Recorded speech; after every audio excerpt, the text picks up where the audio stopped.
Voilà, nous nous acheminons progressivement vers la fin du temps liturgique de Noël, préparé par l'Avent, au début de l'année liturgique.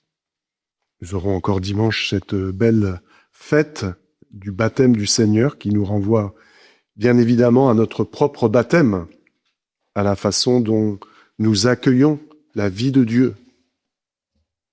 Alors il n'est pas déplacé peut-être de s'interroger personnellement dans notre cœur pour savoir au fond qu'est-ce que toutes ces célébrations ont changé en nous, à quoi ça a servi depuis le début de l'Avent. Si on a seulement perdu 2 mois, on n'a pas gagné grand-chose, c'est le cas de le dire.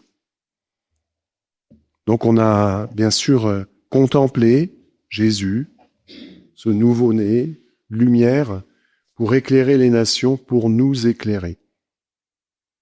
On a demandé justement dans la prière de ce jour, dans la collecte, que la lumière de cette naissance se révèle à nos esprits et grandisse toujours dans nos cœurs. Alors on peut s'interroger pour savoir dans quelle mesure on accueille vraiment cette lumière. Saint Jean, tout au long de cette semaine, nous le martèle, c'est le cas de le dire. Parfois on peut trouver que Saint Jean s'y prend pas bien, il peut nous décourager. Mais voilà, il veut pas que nous quittions ce temps liturgique sans garder au plus intime de notre cœur cette présence de Dieu. Il nous le dit aujourd'hui, « Je vous ai écrit cela pour que vous sachiez que vous avez la vie éternelle. » Est-ce que nous savons vraiment que nous avons la vie éternelle en nous? Celui qui est la vie éternelle, qui est vraiment présent au plus intime de notre être, j'allais dire au plus intime de notre corps et de notre âme aussi, bien évidemment. Mais il est là, il s'est incarné à un moment du temps et de l'espace pour pouvoir nous rejoindre, pour pouvoir être avec nous. Le Seigneur soit avec vous. Comme à chaque messe, je vous ai dit cette invitation du prêtre ou du diacre, et vous avez répondu comme toujours et avec votre esprit. Mais est-ce qu'on a vraiment ce souci que le Seigneur soit avec nous? Est-ce qu'on a ce souci que nous soyons avec lui? Parce que c'est vraiment là la véritable préoccupation. Lui, il est toujours là.